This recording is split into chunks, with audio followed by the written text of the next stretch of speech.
We're so happy to have with us here on the Oakland County Megacast the CEO, Portia Roberson, for Focus Hope. Thank you so much for being with us. I start off by saying, can you tell us a little bit about Focus Hope? Although I think so many people already know about the great work that the organization does.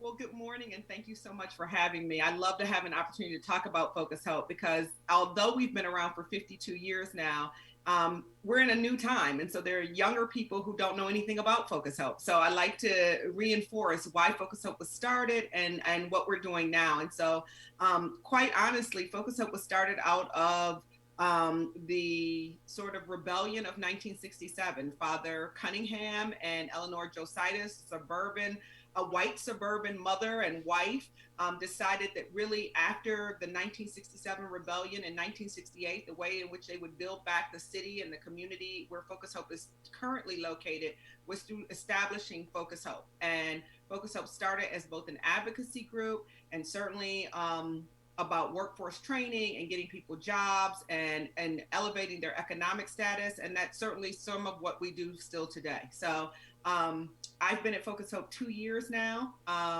Seems like it's been a little bit more than a lifetime, especially with this last year. But honestly, the work continues. And so we're still there. And Portia, I know that you have a background.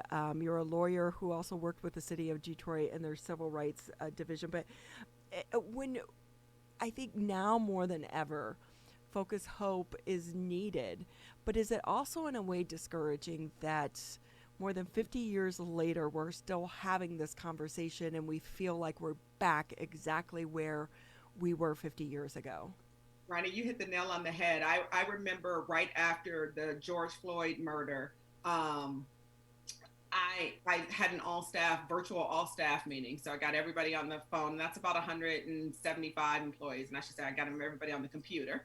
Um, and, I basically teared up because I felt a little bit like, what would I say? This is exactly why we were started 52 years ago. And we're sort of in the similar position again today. And so, in addition to coming, or not even coming off of, but in addition to being in the midst of a pandemic, we had these issues that we really needed to address. And so, yes, it's been very difficult to sort of look at where we have been and think, and not think that's exactly where we are now. I think there have been great strides, but I think it's a reminder that the work continues, and that the work that we do is very, very important. And can you talk to us a little bit about that work and how are you managing this in the middle of a pandemic? Because so much of what you do is reaching out to the community. It really is. So just to give you an overview, we really have four basic things that we do at Focus Help. We do workforce training, and typically that is people come into our site and we are training them on various equipment, and they have classroom instruction and other things, and then there's job placement related to that. We have a Center for Children where we operate a Head Start and an early Head Start program. We serve about 250 families through that. And we have our Food for Seniors program, which serves approximately 42,000 seniors per month in Macomb, Wayne, Oakland, and Washtenaw counties.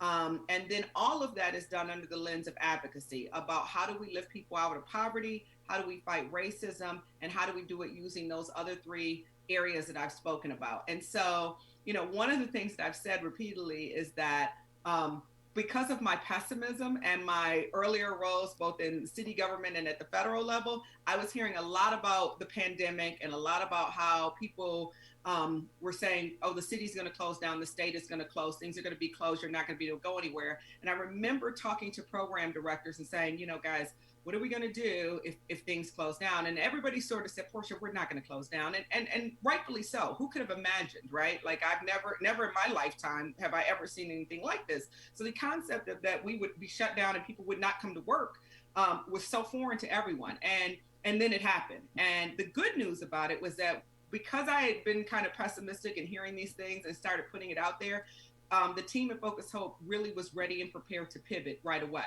And so we never stopped. We never stopped for one day. We haven't closed one day of this whole entire pandemic. We immediately shifted our food program. Typically, you can come in and shop in one of our food centers, the one located on Oakman Boulevard, the one in Inkster, Michigan, and the one on the east side of Detroit. And instead, we went to curbside pickup, just like you do at a Kroger or at a Meijer, or we would home deliver. For our workforce training, we made sure that in that last week before we were hearing that we might shut down, that we sent students home with laptops.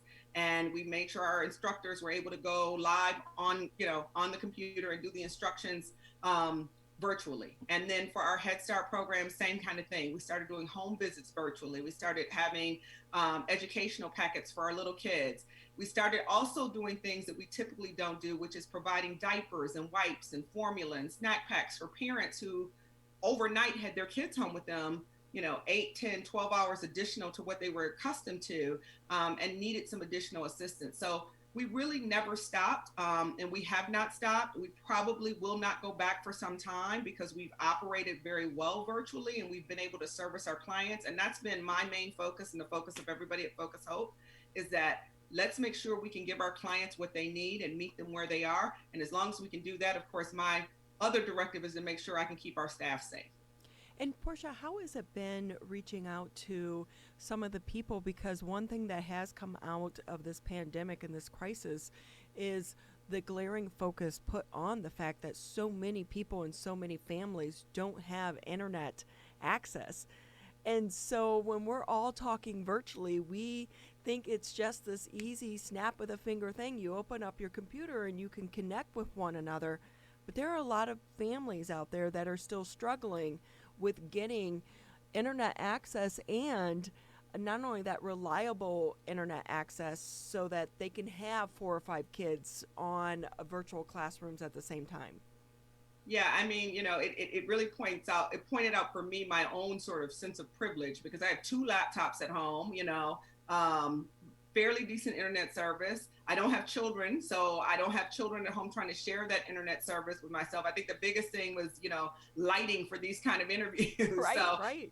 Really just, but I mean, you don't even think about those things. You go through your daily life and you think that everybody has that. And so that was one of those things that immediately was glaring for us, that people did not have the devices, nor did they have the internet service. And so one of the things that we did, and we were very lucky from a lot of our funders who stepped up right away and said, how can we help, is look, let's get people connected. Let's figure out ways with funders and with our families to get them connected. And so sometimes that was a direct reach out to Comcast or Human IT or some other companies to figure out how can we get people on the internet, because they just didn't have it.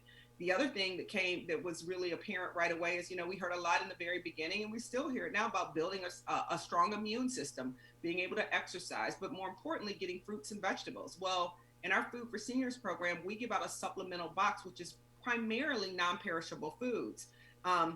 Again, taking for granted the fact that if somebody tells me, boost your immune system by getting more fruits and fresh vegetables, I just drive over to a store and I pick up great things, sometimes organic, sometimes not, but nevertheless, it's not an issue for me. For lots of folks, that wasn't an option. So we partnered with a lot of other organizations to make sure, in addition to our supplemental food box for their monthly allotment, we were also able to give them some fresh fruits and vegetables, other things that would help out. But it really has become very glaring to all of us, I think, that are doing this kind of work, that there are lots of people that live very much, not just week to week, because we've always talked about, whether or not you had your paycheck could go further or those kind of things, but just sort of the things that we all take for granted because we've all kind of had them in our homes for so long. And internet access has absolutely been one of those where we've seen that the need is there and we've got to get people more connected. I love that you touched on the issue of fresh food. I did a homeless retreat on the streets of Detroit a few years ago, and one thing that we noticed at all of the shelters, fresh food was so hard to come by. And it's like you said, we need that for our bodies, to nourish our bodies. So it's great that you and Focus Hope, that you're recognizing that and that you've stepped in to fill that gap as well for the people in need. With that, one thing we say is we're coming out of this with different skill sets, and hopefully something good is going to come out of this. What do you think that's going to be for your organization? I've said this repeatedly, that I think one of the things it did do when you come into an organization that's 50 years old, when you join it, is making a culture change and figuring out what the future of Focus Hope looked like was difficult for me, and difficult in the sense that, people would, I think our natural response to things is, well, we've always done it this way, right? And I would be butting my head against the wall. Well, it doesn't matter that we've always done it this way. We need to figure out new ways to do things. And I think one thing that the pandemic did is it forced us to think about other ways to do the work that we do. So particularly when you're talking about workforce, we were very hands-on. We were very much, a student would come, they would sit in our classroom, for a couple of weeks at a time. And then they would go out and they would work on machines on the floor. And we never really gave a lot of consideration to the fact that we needed to be able to do a lot of this virtually. And in many cases, when students couldn't complete the course or missed a certain number of days, they would automatically be out of the class. And we knew that there were some barriers that were preventing them from coming, but we hadn't made the adjustment to allow them to still participate. And so now we've got all these virtual classes running. We just had, I think, our 4th graduation on Friday in both our manufacturing pathways group and our IT classes. We're continuously adding more classes that we can do virtually. And I don't think, quite honestly, we'll ever go back to people sitting in a classroom all day long. I think we'll have people come into our facility to do their hands-on work, but we'll vary it by day so we don't have a lot of people. So, the thing that will come out of this for us is we will look and operate quite differently than we did in the past. And I think that's good for us and good for our students. I think that's a great thing, because you wonder too about so many people that have transportation issues or childcare issues. So this is going to allow them to continue to better themselves without those barriers. It's just one barrier that's knocked down during this. So as you mentioned, you'd only been with them for 2 years. 1 year, you had a little bit of time before the pandemic to step into the role, get your feet wet. But as a leader, this has to have been so challenging for you. Yeah, I don't know if you can hear me taking this deep breath, because it really has been, and I'm not alone. There are tons of leaders, Kirk Mays at Forgotten Harvest, Gleaners, all people doing this work. I mean, United Way, everybody's had to kind of figure out their sort of new reality in leading these type of organizations. And I think we've all just sort of shared a lot of ideas about what has worked and what hasn't worked. I think there are things that we started back in March that we've pivoted on already that, maybe didn't work as well as I thought they were going to work when I initially implemented it. I think the biggest thing for me, and the thing that I worry about most, is keeping the staff and now the children that we have back in our Center for Children, only 2 days a week. But what worries me at night is making sure that everybody stays safe. We did a lot around for our volunteers, because we always still need volunteers. When you're feeding 42,000 seniors, you have to pre-pack a lot of boxes, right? And so we had to shift our focus there. So people would come in, they had socially distance markers, so they would stand in the right place on the floor. We installed portable hand washing sinks. We did hand sanitizer everywhere. We mandated that everybody wear a mask. But you still worry that somebody gets sick, right? You don't want to be part of any kind of spread of this virus. So that's the thing that I think most of the leaders are challenged with, especially if they still have people coming in and out, is how do you do it and maintain safety for not only your staff, but for the clients that you serve? Portia Roberson with us. She is the CEO of Focused Hope, joining us today on the Oakland County Megacast. And Portia, your organization has a couple of signature events each year, Heroes for Hope and Eleanor's March for Hope, that culminates in your annual October event, the Weekend of Hope, which just recently happened. Can you review for us what went on there and how it's provided a positive impact to our local area? So I'll tell you, this was the first year we did both of those events virtually, or either of those events virtually, I should say. And so it was a shift for the entire staff to do it virtually. But we had a great weekend. We started with a breakfast where we honored a number of civic leaders around Detroit. We honored Dr. Darian Driver Hudson from United Way, Jim Tobin from Magna, Jim Farley from Ford Motor Company, and Coach Casey from the Detroit Pistons, he and the Pistons have been a great help in terms of packing those boxes and delivering those boxes. So great weekend, great Friday morning start there. I got a chance to have a back and forth with Jim Farley, the new CEO of Ford Motor Company, and talked a lot about his love of racing and just leading an organization as big as Ford Motor Company during this time, and what the changes are that are coming to Ford Motor Company. And then on Sunday, we did our Eleanor's March for Hope. And a lot of it, as you might imagine, was pre-recorded, but our partner Click on Detroit and WDIV put a lot of that out there for us. And it just was an opportunity to talk about some of the issues that we think are really important from an advocacy standpoint. We talked about this year the disparity of COVID-19 in communities of color and what it meant to say, go get fresh fruits and vegetables when there weren't fresh fruits and vegetables available. And then we talked about, the school to prison pipeline that still exists. And there was an issue this summer around that and dismantling that pipeline so that kids don't end up in the prison system because of some severe punishments that are happening in the school districts.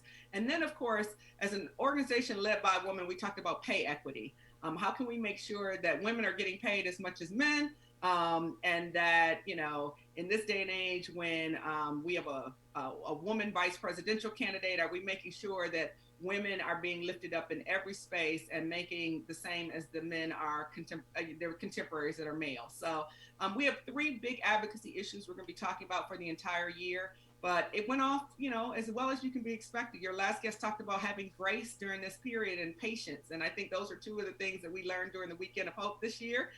Good for me, good for our staff. So we'll keep going. Hopefully we want to do it virtually next year, though. We can be in person next year. We are all hoping for that. Quickly, before we let you go, you mentioned that you can always use volunteers. If people want to learn more about Focus Hope, or if they want to volunteer or donate, because I would imagine this has been a tough time for donations as well, how can they get involved? Always. Focushope.edu is the best place to go. You can sign up for our volunteer opportunities there. Christy Miller runs our volunteer program, and so she'll connect with you and make sure the days and the times work for you. And then we are pushing out our holiday appeal. So we'll pivot right from our Weekend of Hope into our holiday appeal. December 19th, we'll be doing a holiday giveaway. So we'll make sure that many of the families that typically come in and we usually decorate and we take food out to different homes where people rely on us for their holiday meal. We wanted to make sure we could still do that, but we're certainly looking for volunteers to help us. We won't let people come into the building this year. We'll make sure we're ready with a box to put it in people's cars. We don't want volunteers going into seniors' homes, even though in many instances, they built relationships where they'd like to visit with that senior for a while. We just don't want to put any senior at risk this year. So we're making December 19th a very different looking day, but still making sure that everybody gets what they need to have a very different but wonderful holiday season. So focushope.edu is the best place to go to find out everything about Focus Hope. Never leaving anyone behind and connecting with all of those is such a great thing to do. It really is about community, and it's about building a neighborhood, even if you don't live next door to one another.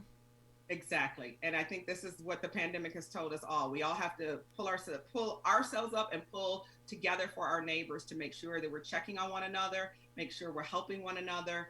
And maybe that's the lesson from all of this, right? That we don't operate alone, that we all have to be a part of a bigger and larger community. We so thank you for your time. Portia Roberson with us. She is the CEO of Focus Hope, an organization that has been a fabric of the Detroit community for more than 50 years, continuing the very important work that they do. So we appreciate all that you're doing. If you're looking for an organization to try to get involved with, they can always use some volunteers.